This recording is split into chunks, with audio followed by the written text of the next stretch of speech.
रसोई में बर्तनों की आवाज गूंज रही थी और आंगन में कमला देवी तुलसी को पानी दे रही थी। लेकिन उसी घर के एक कमरे में बैठी पूजा की आंखों में खुशी के आंसू थे। अभी थोड़ी देर पहले ही वह अस्पताल से लौटी थी और उसके हाथ में एक रिपोर्ट थी जिसने उसकी जिंदगी बदल दी थी। जैसे ही उसका पति राजेश कमरे में आया, पूजा ने मुस्कुराते हुए रिपोर्ट उसकी ओर बढ़ा दी। राजेश ने रिपोर्ट पढ़ी और अगले ही पल खुशी से उसका चेहरा खिल उठा। उसने पूजा का हाथ पकड़कर कहा, सच में पूजा, मैं पिता बनने वाला हूँ। पूजा ने शर्माते हुए सिर झुका लिया। दोनों की आंखों में अनगिनत सपने तैरने लगे।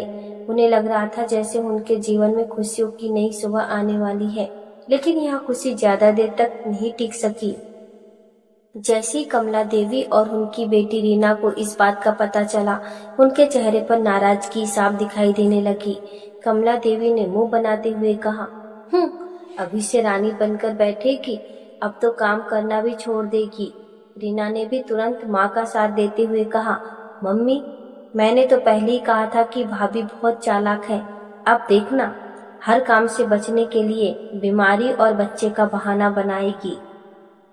पूजा ने उनकी बातें सुनी, लेकिन हमेशा की तरह चुप रही।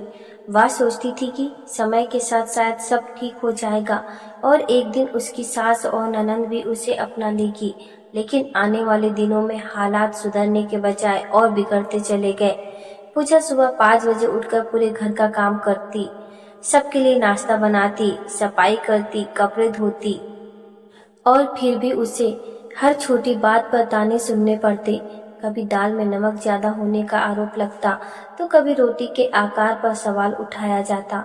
कमला देवी हर समय उसे नीचा दिखाने का मौका ढूंढती रहती और रीना उनकी बातों में आग लगाने का काम करती। पूजा अपनी हालत के बावजूद सब कुछ सहती रही, क्योंकि उसे अपने आने वाले बच्चे की चिंता थी। एक दिन सुबह से ही उसकी तबीयत ठीक नहीं थी। उसे बार बार चक्कर आ रहे थे और कमजोरी महसूस हो रही थी। किसी तरह उसने रसोई का काम पूरा किया, लेकिन अचानक उसकी आंखों के सामने अंधेरा छाने लगा और वह पास रखी कुर्सी पर बैठ गई। तभी कमला देवी वहां आ पहुंची। उन्होंने पूजा को बैठा देखा तो गुस्से से बोली, काम खत्म हो गया क्या?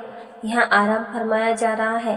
पूजा ने धीरे से कहा, मम्मी जी, थोड़ा चक्कर आ रहा है।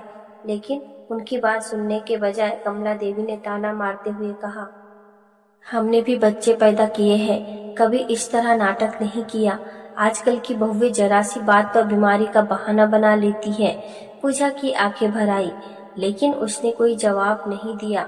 उसी समय राजेश किसी जरूरी फाइल के लिए घर लौटा। जैसे ही उसकी नजर पूजा पर पड़ी, वह घबरा गया। पूजा का चेहरा पीला पड़ चुका था और उसके माथे पर पसीना था। उसने तुरंत उसका हाथ पकड़कर पूछा, क्या हुआ पूजा? इससे पहले कि पूजा कुछ बोलती, कमला देवी बोल पड़ी, कुछ नहीं हुआ, बस काम करने का मन नहीं है इसका। लेकिन राजेश समझ गया कि मामला गंभीर है। वह तुरंत पूजा को अस्पताल लेकर गया। जांच के बाद डॉक्टर ने गंभीर आवाज में कहा, इनकी हालत ठीक नहीं है, इन्हें पूरा आराम चाहिए और किसी भी तरह का तनाव नहीं होना चाहिए। बच्चा अभी बहुत नाजुक स्थिति में है, अगर ध्यान नहीं रखा गया तो परेशानी बढ़ सकती है।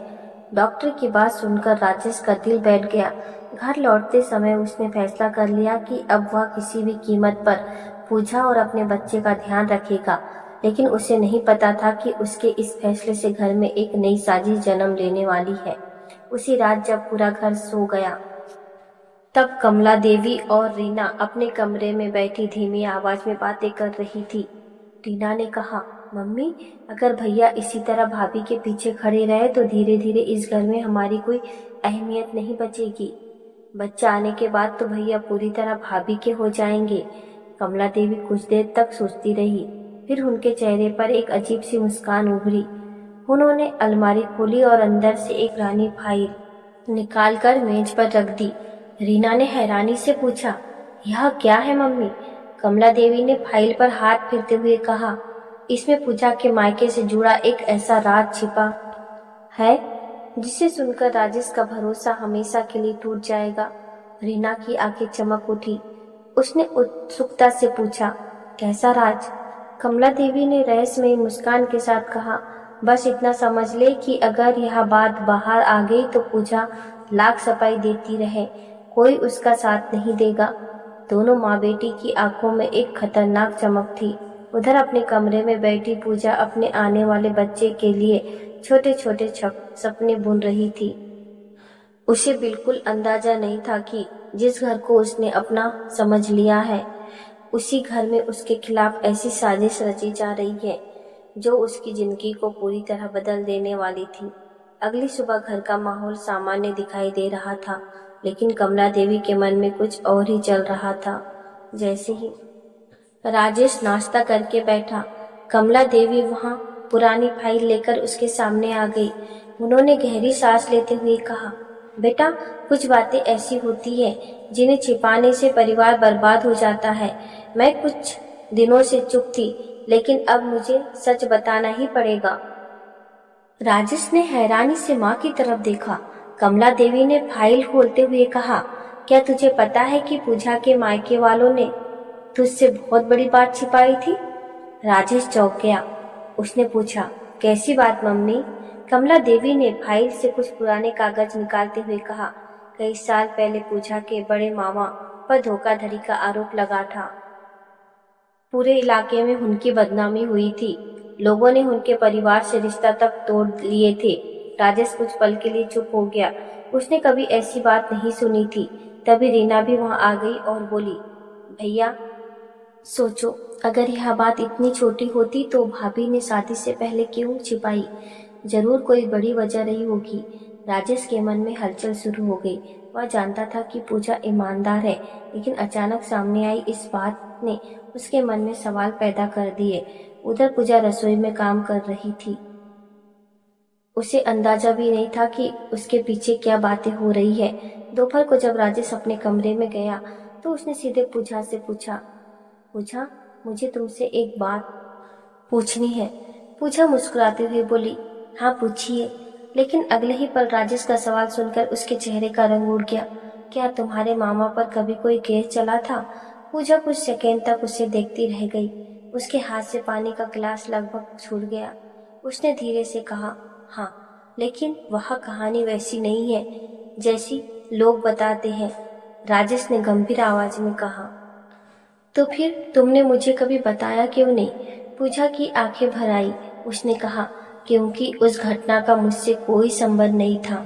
मेरे माँ बाप निर्दोष थे, उन्हें गलत लोगों ने फंसा दिया था। बाद में सच भी सामने आया था, लेकिन तब तक बदनामी हो चुकी थी। मैं नहीं चाहती थी कि मेरे परिवार के पुराने घाव फिर से कुरेदे जाए। राजेश कुछ नहीं बोला। वह कमरे से बाहर चला गया। पूजा का दिल बैठ गया। पहली बार उसे महसूस हुआ कि कोई उसके और राजेश के बीच दीवार खड़ी करने की कोशिश कर रहा है। शाम तक कमला देवी ने बड़ी चालाकी से यह बात मोहल्ले की 2-3 औरतों तक पहुंचा दी। अगले ही दिन पूरे मोहल्ले में फुसफुसाहट शुरू हो गई। कोई कहता है, सुना है बहू के मायके में बड़ा कांड हुआ था। कोई कहता, इतनी सीधी बनती है, लेकिन सच्चाई कुछ और ही निकली।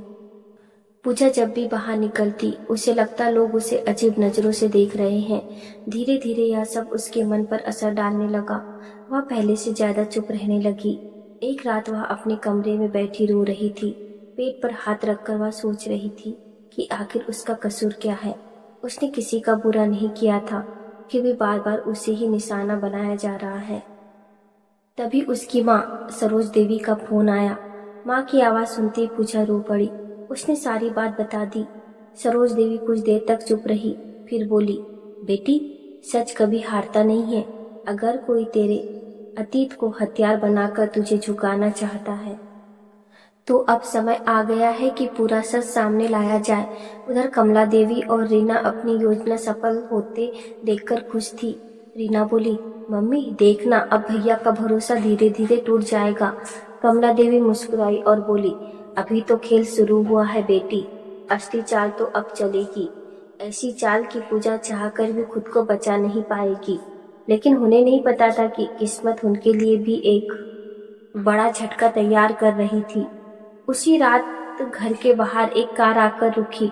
उसमें से एक अधेड़ उम्र का आदमी उतरा। उसके हाथ में कुछ पुराने दस्तावेज थे और चेहरे पर गंभीरता साफ दिखाई दे रही थी। उसने दरवाजे की तरफ बढ़ते हुए कहा, आज इतने साल बाद सच सामने आना ही चाहिए। अब किसी बेगुनाह को बदनाम नहीं होने दूंगा। जैसे दरवाजा खुला, सामने खड़े व्यक्ति को देखकर पूछा कि माँ। सरोज देवी हैरान रह गई। अरे रमेश भैया, आप? सरोज देवी के मुंह से अनायास निकल पड़ा, यह वही व्यक्ति था जो सालों पहले उस मामले का गवाह रहा था जिसमें पूजा के मामा को झूठा फंसाया गया था। रमेश जी ने गंभीर आवाज में कहा, बहन, मुझे कल पता चला कि पुराने झूठ को फिर से जिंदा करके पूजा की जिंदगी बर्बाद करने की कोशिश हो रही है। अब और चुप रहना पाप होगा। थोड़ी देर में घर के सभी लोग बैठक में इकट्ठा हो गए। कमला देवी और रीना भी वहां आ गए। रमेश जी ने अपने बैग से कुछ पुराने दस्तावेज निकाले और उन्हें सबके सामने रख दिया। फिर बोले, जिस मामले का नाम लेकर आज पूजा को बदनाम किया जा रहा है, उसकी पूरी सच्चाई मेरे पास है। राजेश ध्यान से उनकी बातें सुनने लगा। रमेश जी ने बताया कि सालों पहले पूजा के मामा पर जो आरोप लगा था, उसमें बाद में असली दोषी पकड़ा गया था। अदालत में यह साबित भी हो गया था कि पूजा के मामा निर्दोष थे, लेकिन लोगों ने कभी सच जानने की कोशिश नहीं की। बदनामी की खबर फैल गई और सच्चाई दबकर रह गई। कमला देवी का चेहरा उतरने लगा। रीना भी घबराई हुई दिखाई दे रही थी। रमेश जी ने दस्तावेज राजेश के हाथ में देते हुए कहा, बेटा, अगर भरोसा नहीं हो तो खुद पढ़ लो, यह अदालत के रिकॉर्ड है। राजेश ने कागज पढ़े और उसके पैरों तले जमीन खिसक गई। सचमुच पूजा के परिवार ने कोई झूठ नहीं बोला था, बल्कि वे सालों से समाज के गलत आरोपों का बोझ ढो रहे थे। राजेश को अपनी पत्नी की याद आई, जो पिछले कई दिनों से बिना किसी गलती के ताने और शक झेल रही थी। उसकी आंखें शर्म से झुक गई। वह तुरंत अपने कमरे में गया। पूजा खिड़की के पास बैठी थी, उसकी आंखें सूजी हुई थी। राजेश उसके सामने खड़ा हो गया और बोला, मुझे माफ कर दो पूजा, मुझे तुम पर भरोसा करना चाहिए था। यह सुनते ही पूजा की आंखों से आंसू बह निकले। उसने कहा, मैंने कभी तुमसे कुछ नहीं छिपाया था राजेश, बस पुराने घाव फिर से नहीं खोलना चाहती थी। राजेश ने उसका हाथ पकड़ लिया। अब कोई तुम्हें तकलीफ नहीं देगा, मैं वादा करता हूँ। पूजा के दिल को थोड़ी राहत मिली, लेकिन कमला देवी और रीना के मन में हार मानने का नाम नहीं था। उन्हें लग रहा था कि उनकी पूरी योजना बर्बाद हो गई है। उस रात दोनों माँ बेटी अपने कमरे में बैठी थी। रीना गुस्से से बोली, मम्मी, इतनी मेहनत के बाद भी कुछ नहीं हुआ, उल्टा भैया फिर से भाभी के साथ खड़ा हो गया। कमला देवी की आंखों में अजीब सी चमक उभरी। उन्होंने धीरे से कहा, जब एक रास्ता बंद होता है तो दूसरा खोला जाता है। अभी खेल खत्म नहीं हुआ है। अब क्या करेगी? रीना ने पूछा। कमला देवी ने धीरे से कहा, अब ऐसा सबूत तैयार करेंगे कि पूरा घर ही पूजा को दोषी मान लेगा। कुछ दिनों तक घर में सब सामान्य दिखाई देता रहा। पूजा अपनी दुनिया में व्यस्त हो गई। उसकी तबीयत भी पहले से बेहतर थी, लेकिन उसे नहीं पता था कि उसके खिलाफ एक और जाल बिछाया जा रहा है। कमला देवी और रीना ने चुपचाप घर के कुछ कीमती गहने और नकदी अलग रख दिए। उनकी योजना थी कि सही समय आने पर चोरी का आरोप पूजा पर लगा दिया जाए। एक शाम पूजा मंदिर गई हुई थी। उसी दौरान रीना ने मौका देखकर एक छोटा बैग पूजा की अलमारी के अंदर छिपा दिया। बैग में वही गहने और पैसे रखे थे। काम पूरा होते ही वह मुस्कुराने लगी। उसे यकीन था कि इस बार पूजा किसी भी कीमत पर नहीं बच पाएगी। अगली सुबह अचानक घर में हड़कंप मच गया। कमला देवी जोर जोर से चिल्लाने लगी, मेरे गहने कहाँ गए? रीना भी रोने का नाटक करते हुए बोली, मम्मी, कल तक तो सब अलमारी में थे। पूरा घर इकट्ठा हो गया। राजेश भी घबरा गया। तभी रीना ने अचानक कहा, भैया, हमें भाभी के कमरे की भी तलाशी लेनी चाहिए। यह सुनते ही पूजा के चेहरे का रंग उड़ गया। उसने कहा, लेकिन मेरी अलमारी क्यों? रीना ने तीखी नजरों से उसकी तरफ देखा और बोली, अगर तुम निर्दोष हो तो डर किस बात का है? राजेश असमंजस में पड़ गया। अगले ही पल जब अलमारी खोली गई तो अंदर रखा बैग देखकर उसके होश उड़ गए। बैग के अंदर वही गहने और नकदी रखी हुई थी जिनके गायब होने का शोर मचाया जा रहा था। पूजा स्तंभ रह गई। उसके मुंह से सिर्फ एक ही शब्द निकला, यह यह यहाँ कैसे आया? कमला देवी ने सिर पकड़ लिया और जोर जोर से रोने लगी, जबकि रीना के होठों पर छिपी हुई मुस्कान किसी की नजर में नहीं आई। बैग में अपने गहने और पैसे देखकर कमला देवी जोर जोर से रोने लगी। उन्होंने सिर पीटते हुए कहा, हाय राम, मैंने तो इसे बेटी समझा था और इसने मेरे ही घर में चोरी कर ली।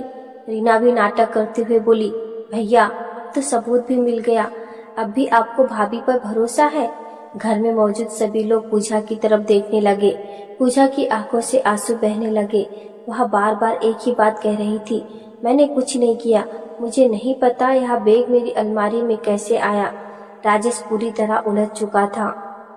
एक तरफ उसकी पत्नी थी जिस पर उसे भरोसा था और दूसरी तरफ अलमारी से निकला सामान।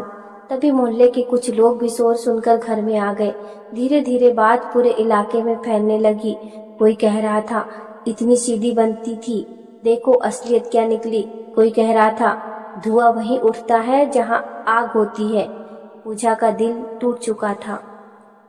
उसे लग रहा था जैसे बिना गलती के उसे अपराधी बना दिया गया हो।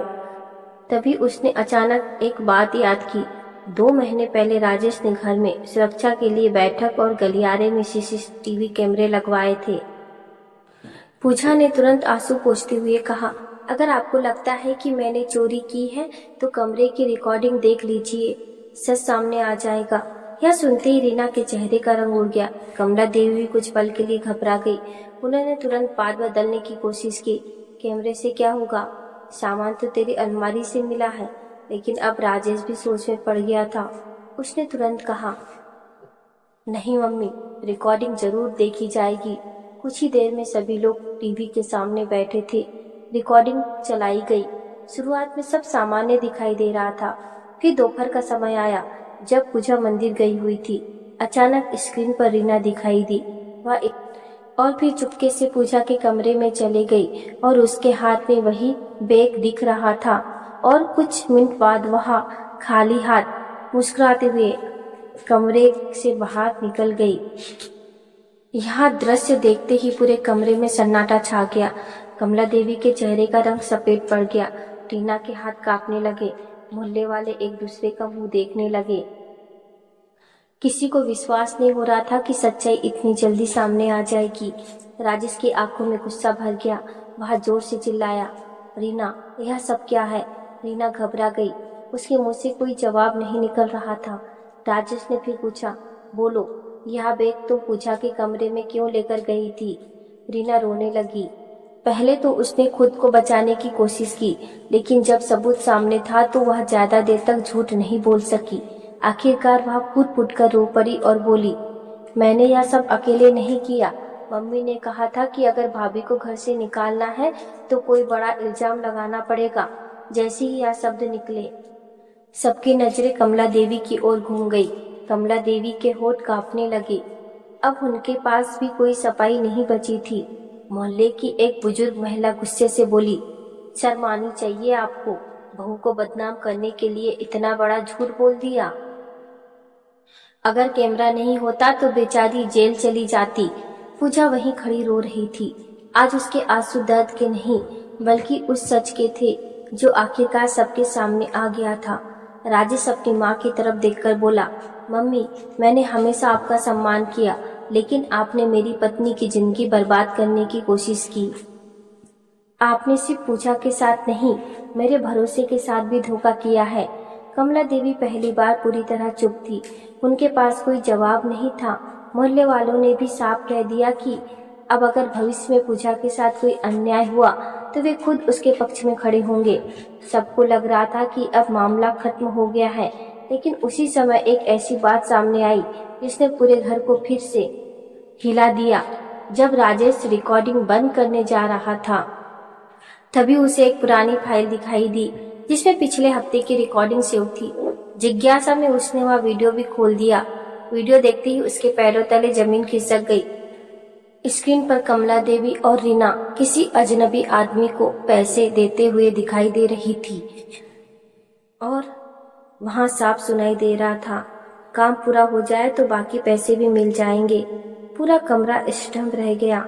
राजेश ने हैरानी से माँ की तरफ देखा और पूछा, मम्मी ये आदमी कौन है और आप इसे पैसे क्यों दे रही थी? कमला देवी के चेहरे पर डर साफ दिखाई देने लगा, क्योंकि यह राशि पूजा को फंसाने की साजिश से कहीं ज्यादा बड़ा था। राजेश की आंखें गुस्से से लाल हो चुकी थी। उसने टीवी स्क्रीन की तरफ इशारा करते हुए पूछा, मम्मी आखिर यह आदमी कौन है? कमरे में मौजूद सभी लोग जवाब का इंतजार करने लगे। कमला देवी के चेहरे पर पसीना आ गया। रीना भी घबराकर माँ की तरफ देखने लगी।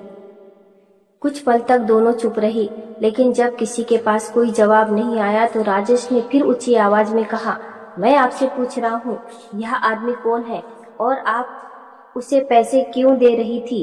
इतना सुनते ही कमला देवी की हिम्मत जवाब देने लगी, लेकिन इससे पहले कि वह कुछ बोलती, दरवाजे पर किसी ने दस्तक दी। सबकी नजरें उधर घूम गई। दरवाजा खुला और अंदर एक अधेड़ उम्र का आदमी दाखिल हुआ। उसे देखते ही कमला देवी और रीना के चेहरे का रंग उड़ गया। राजेश ने तुरंत पहचान लिया, यह वही आदमी था जो वीडियो में दिखाई दे रहा था। आदमी ने अंदर आते ही कहा, अब और झूठ मत बोलिए कमला जी, सच छिप नहीं सकता। पूरे कमरे में सन्नाटा छा गया। आदमी ने अपना नाम महेश बताया और कहा, मैं कई महीनों से इनके संपर्क में था। इन्होंने मुझे पैसे दिए थे ताकि मैं पूजा के परिवार के बारे में झूठी अफवाहें फैलाऊं और मोहल्ले में उसकी बदनामी करूं।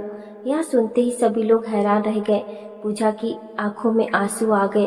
उसे यकीन नहीं हो रहा था कि उसे घर से निकालने के लिए इतनी बड़ी साजिश रची गई थी। महेश ने आगे कहा, शुरू में मुझे लगा यह घर का छोटा मोटा झगड़ा है, लेकिन जब मैंने देखा कि एक गर्भवती औरत की जिंदगी बर्बाद की जा रही है, तब मुझे अपनी गलती का एहसास हुआ। इसलिए मैं आज सच बताने आया हूँ। कमला देवी की नजरें झुक गई। रीना रोने लगी, लेकिन अब उनके आंसू पर किसी को भरोसा नहीं था। राजेश ने दुख भरी आवाज में कहा, मम्मी आखिर क्यों? पूजा ने आपका क्या बिगाड़ा था? यह सुनते ही कमला देवी फूट फूट कर रो पड़ी। उन्होंने कांपती आवाज में कहा, मुझे डर था बेटा, मुझे लगता था कि शादी के बाद तू हमसे दूर हो गया है। फिर जब पूजा माँ बनने वाली थी तो मुझे लगा कि अब तू पूरी तरह उसी का हो जाएगा। मेरी सोच गलत थी, लेकिन मैं अपने डर में अंधी हो गई थी।